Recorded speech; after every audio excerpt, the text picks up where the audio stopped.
할렐루야.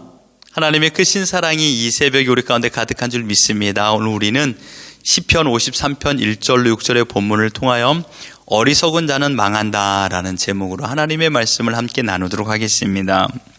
오늘 본문과 아주 비슷한 시가 시편 하나 더 있습니다. 그것은 시편 14편입니다.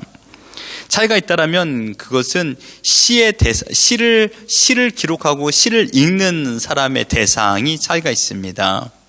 14편은 이스라엘 백성들 가운데 무신론자들에게 쓴 편지 내용이고요. 53편은 이방인 가운데 무신론자들에게 관한 경고입니다. 그 차이를 알 수 있는 것이 무엇이냐? 그것은 바로 시에 쓰여진 단어입니다. 14편에서는 이스라엘에게 익숙한 여호와, 바로 신적 용어, 신명이 사용되었고요.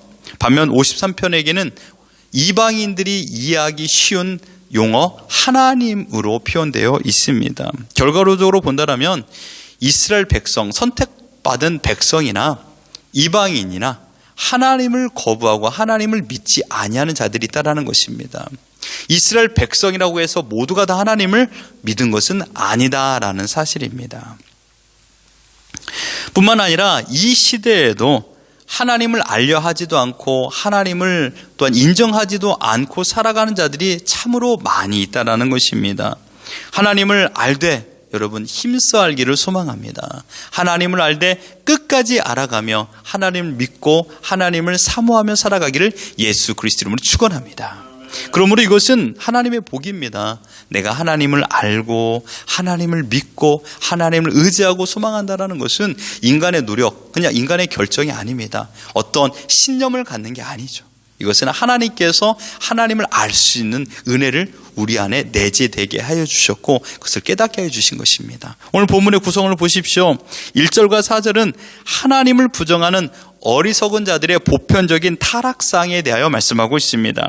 5절과 6절은요, 어리석은 자들의 종말, 그리고 하나님을 믿는 자들의 결국이 어떻게 차이가 있는가를 보여주고 있습니다. 53편의 시작은 어리석은 자부터 시작되고 있습니다. 어리석다라는 말은 우리가 잘 알고 있는 다윗의 인생 가운데 어리석은 사람의 특징, 어리석은 사람을 우리에게 보여주고 있는 게 바로 나발입니다. 나발은 어리석다라는 이름의 뜻입니다. 그런데 그것으로 끝이 아니라 신앙심이 없다, 더 나아가 사악하다라는 뜻을 가지고 있습니다. 그러니까 나발이란 단어, 어리석다 안에 다 모두가 담겨져 있는 것이죠. 어리석음으로 말미암아 신앙심이 없어서 사악함으로 살아가고 있는 자, 이게 바로 나발, 어리석다라는 뜻입니다. 어리석은 자의 특징은 하나님이 없다라고 말하는 것입니다. 우리가 세상을 살아가는 데 있어서 조금 지혜의 차이가 있을 수 있습니다. 선택은 차이가 있을 수 있겠죠. 지적인 능력이 차이가 있다라고 말할 수 있습니다. 그것은 어리석다라고 말할 수 있는 것은 아닙니다. 그저 공부를 조금 덜한 거 있을 수 있지 않습니까? 그러나 삶의 지혜는 또 다를 수가 있습니다. 그러나 여기에서 말하면 어리석음은 하나님의 존재를 인정하지 않고 하나님을 믿지 않은 자를 말하고 있는 것입니다. 하나님이 없다고 말하는 자가 세상에서 가장 어리석은 사람입니다. 어리석은 사람들은 왜 하나님이 없다고 할까요? 왜 어리석을까요? 있는 것을 없다고 말하기 때문입니다. 여러분, 서울을 갔다 온 사람과 갔다 오지 않은 사람이 둘이 서로가 입싸움을 했습니다. 누가 이기겠습니까?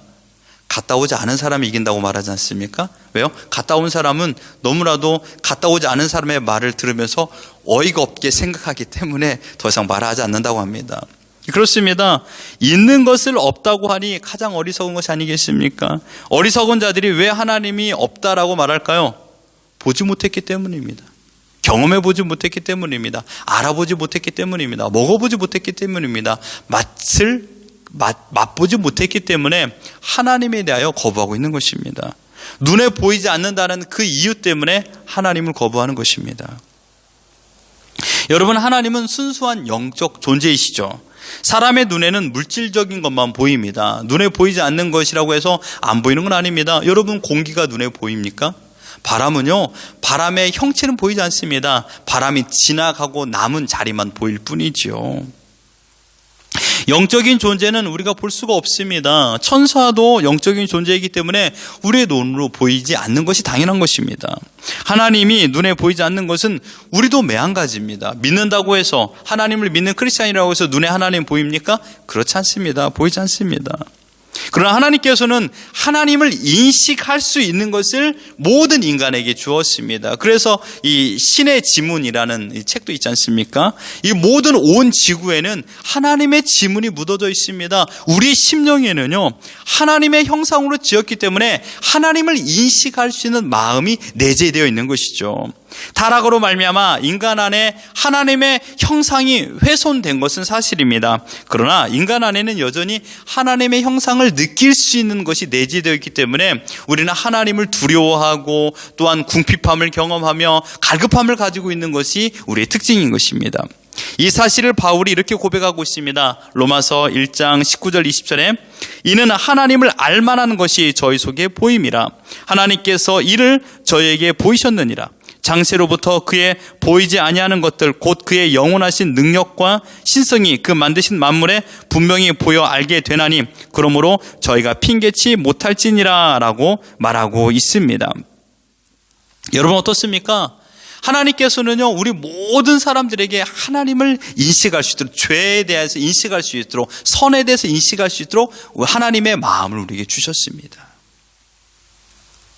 어리석은 자는요, 천지를 만드신 하나님을 거부합니다. 인정하지 않습니다. 그러므로 자기가 어디에서부터 왔는지를 모릅니다. 그래서 인류의 조상을 원숭이로 생각하기도 하고요, 하등 동물로 생각하기도 하고요, 아메바에서 나왔다라고 말하기도 합니다.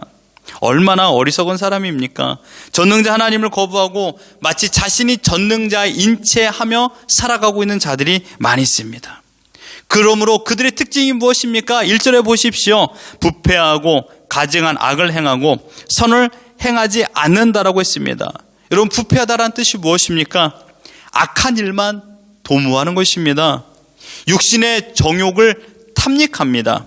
그리고 세상의 만족을 위하여서 모든 죄를 서슴없이 범하는 자들이 부패하다라는 뜻을 가지고 있습니다. 어리석은 자들은 하나님을 인식하지 않고 부패한 마음을 가지고 살기 때문에 모든 것을 자신의 만족에 집중하며 살아갑니다. 그렇기 때문에 그들에게는 선을 기대할 수가 없습니다. 지난날 우리 또한 하나님을 인식하지 못하고 하나님을 인정하지 못하고 살아갔을 때 우리의 모든 삶 또한 마찬가지였습니다. 모든 삶의 핵심은 향락, 즐거움, 기쁨이었습니다. 어떻게 해요? 나의 만족을 위해서 모든 것을 행했습니다. 그러니 돈도 시간도 그거에 집중하여서 사용하게 되었던 것입니다. 그 모습을 보고 살았던 사람들은 더 잘 놀고 더 많은 것들을 행세하는 사람들을 대단한 사람이다라고 칭찬하면서 그들을 지켜 세웠던 일들을 경험하게 됩니다. 우리 또한 그런 모습을 가지고 살았다라는 것입니다. 이 세상은 모두가 부패로 가득합니다. 이것이 소위 어리석은 자들의 문제만은 아닙니다. 우리들에게도 동일한 문제라고 생각할 수가 있습니다. 그 마음이 부패한 것은 사실 모든 인간에 해당됩니다. 모든 인간은 다 죄 가운데 시작되었기 때문입니다. 아담의 타락 이래로 인간은 모두 다 선한 것을 찾아볼 수가 없는 악한 존재들이었습니다. 이 사실을 바로 모세 이전의 시대에 하나님의 말씀을 통하여 볼 수가 있습니다. 창세기 6장 5절과 6절에 보면요, 여호와께서 사람의 죄악이 세상의 관영함과 그 마음의 생각이 모든 계획이 항상 악할 뿐임을 보시고 땅 위에 사람 지으셨음을 한탄하사 마음에 근심하시고 라고 했습니다. 또한 예레미야 17장 9절에도 이렇게 말했습니다. 만물보다 거짓되고 부패한 것이 인간의 마음이라.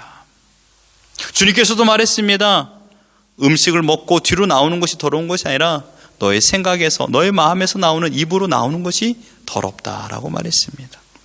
모든 부패의 근원은 내 마음입니다. 그렇습니다. 인간은 본래 전적으로 부패한 존재들입니다. 그래서 선이라고는 행할래야 행할 수 없는 존재들이었습니다. 우리는 인간의 이런 실상을 알아야 됩니다. 어리석은 자들의 특징은 무엇입니까? 그러함에도 불구하고 악함에도 불구하고 부패함에도 불구하고 자신은 착하다라고 생각합니다. 어떻게 해요? 옆 사람과 비교해 봐서요. 나는 옆 사람보다는 착해. 나는 그래도 저 사람보다 착해 라고 말하고 있습니다. 어떻게 해요? 하나님 앞에 상대평가를 해달라고 말하고 있습니다. 나는 이러이러하지 않았습니까? 나는 이러이러하지 않았습니까? 믿는 크리스찬들도 그럴 때가 많이 있습니다. 신자라고도 해도 그분들도 마찬가지로 나는 그래도 이렇게 하지 않았습니까? 하나님, 나는 저 사람보다 낫지 않습니까? 라고 생각하는 것이 바로 인간의 마음에 가지고 있는 악한 심령입니다. 그러나 여러분, 하나님은 절대 평가를 하십니다. 각자마다 하나님께 주신 선과 의를 지켜나가는 그 부분을 평가하십니다. 사랑하는 성도 여러분, 우리는 하나님의 은혜로 말미암아 성령 하나님의 역사 가운데 예수 그리스도를 나의 구주로 영접하며 살아갈 수 있는 사람이 되었습니다. 우리가 선을 행하고 바른 길을 걷는 것은 나의 능력과 힘으로 걸어가는 것이 아니라 주께서 우리에게 깨달음을 주시고 알게 하여 주심으로 말미암아 하나님이 어떤 분인가를 느끼게 하여 주심으로 그 은혜 가운데 살아갈 수 있도록 인도하여 주셨습니다. 내 힘이 아닙니다. 하나님의 전적인 은혜로 말미암아 이 길을 걸어가고 있는 줄 믿습니다. 우리도 어리석은 사람으로서 이 세상을 살아갈 수도 있습니다. 그러므로 우리는 인간의 부패한 본성을 기억하고 자기 자신을 매일마다 말씀으로 쳐서 하나님께 복종시키는 훈련이 필요합니다. 철저하게 우리는 교만을 벗어버리고 정말 하나님께서 어제 말씀처럼 푸른 감람나무의 삶을 살아야 됩니다.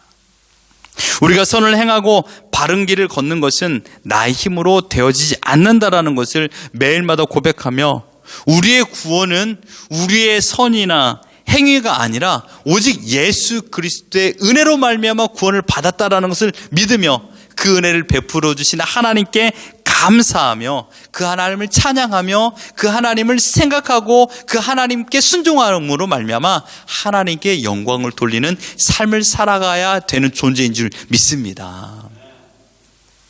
이 사실을 고백할 때마다 선의 절대 기준이 인간이 될 수 없다라는 것을 깨닫게 됩니다. 하나님께서 모든 선의 기준이십니다. 그렇기 때문에 언제나 우리는 모든 일에 하나님이 100% 옳습니다를 인정하게 됩니다. 어리석은 자들의 특징이 바로 그겁니다. 하나님을 인정하지 않는 겁니다. 인과응보를 인정하는 것이죠.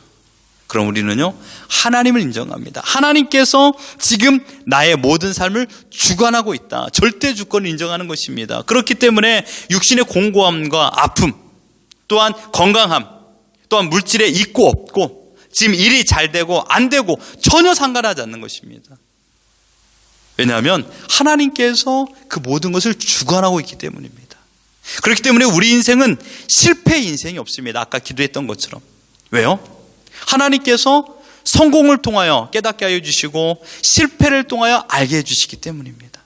그래서 우리는 결코 마이너스, 잃는 인생이 아니라는 사실입니다. 이게 바로 어리석은 사람과 하나님을 믿는 사람의 차이입니다. 그러니 믿는 사람의 특징은 뭐죠? 흔들림이 없습니다. 믿는 사람의 특징은 평정심이 있습니다. 왜요? 내 뒤에 누군가가 지켜주고 있다는 것을 믿기 때문입니다. 얼마나 멋있는 이상입니까? 어리석은 자들은요, 자기 스스로 힘으로 살아가려고 합니다. 어리석은 자들은 자기 힘으로 모든 것을 개척하려고 합니다. 자기를 유지하려고 합니다. 그러나 믿는 사람들은요, 하나님께서 공급해 주시는 생명의 수액을 경험하기 때문에 매일마다 그 힘을 의지하여 오늘을 살아가는 자들인 것이죠. 왜요? 우리는 가야 할 곳이 있기 때문입니다. 본향이 있기 때문입니다. 가야 할 곳, 우리의 본향, 그 하나님의 나라가 있다는 것을 믿기 때문에 이곳이 전부가 아닌 것을 알기에 이곳에 아무런 미련을 가지고 있지 않습니다. 그런 어리석은 사람은요, 오늘 본문의 말씀처럼 끝까지 하나님을 거부한 채 눈에 보여지는 것이 전부로 생각하는 유물론적인 세계관 가지고 유물론적인 세계관 속에 살아가고 있지 않습니까? 그러니 내가 가지고 있는 것을 잃어버리면 나는 없다 라고 생각하는 자들이기에 더 많은 것을 소유하려고만 하는 것입니다. 사랑하는 성도 여러분, 바라옵기는 오늘 우리에게 살아가는 모든 이 시대는 무신론주의자들의 영향권 아래 예수 그리스도의 생명의 빛을 가지고 빛을 지키며 살아가는 존재들입니다. 생명으로 이 땅에 오신 예수 그리스도의 빛을 가지고 그 빛을 지키며 오늘 살아가는 자들입니다. 무신론의 어둠 속에서 생명의 빛을 발하는 자들이죠. 우리를 구원할 주자는 세상의 권력이 아닙니다. 물질이 아닙니다. 성공이 아닙니다. 여러분, 그들의 끝은 정해져 있습니다. 우리를 구원해 줄 자는 오직 하나님 한 분이신 줄 믿습니다. 하나님을 고백하는 자들은 하나님께서 그들을 버리지 않습니다. 때로는 지치고 때로는 고날 수는 있습니다. 피곤할 수도 있죠. 그리고 넘어질 수도 있습니다. 그러나 주님을 바라보는 자들에게 하나님께서는 결코 그 구원의 손을 끊지 않습니다. 세상의 고통이 내게 닥쳐와도 주님은 나의 주인이십니다. 아무것도 염려하지 말라고 말씀해 주신 것은 주님의 축복입니다. 흔들리지 않을 수 있는 은혜를 베풀어 주었기 때문입니다. 가장이 매일마다 흔들려 보십시오. 얼마나 힘든 인생을 살겠습니까? 그러나 우리 주님은 흔들리시는 분이 아닙니다. 여러분, 주님을 믿습니까? 주님을 신뢰하십니까? 그 믿음을 가지고 있다라면 결코 하나님께서 나의 인생을 어떻게 이끌어가는 것을 우리는 알고 있습니다. 끝까지 이 믿음을 지키십시오. 어리석은 자는 망합니다. 왜냐하면 하나님께서 그렇게 정해놓았기 때문입니다. 하나님을 믿지 아니하고 하나님을 인정하지 아니한 자는 망하도록 하나님께서 만들어 놓으셨습니다. 그리고 하나님을 믿는 자들, 하나님의 백성은 하나님께서 구원하시기로 작정하셨습니다. 구원의 주, 생명의 주가 지금 우리와 함께하고 있는 줄 믿습니다. 이 믿음을 주신 하나님을 오늘 마음껏 찬양하십시오. 이 찬양이 하나님을 영화롭게 해드리는 것인 줄 믿습니다. 이 사랑 가운데 오늘 기쁨으로 살아가는 우리 모두가 되기를 예수 그리스도 이름으로 축원합니다.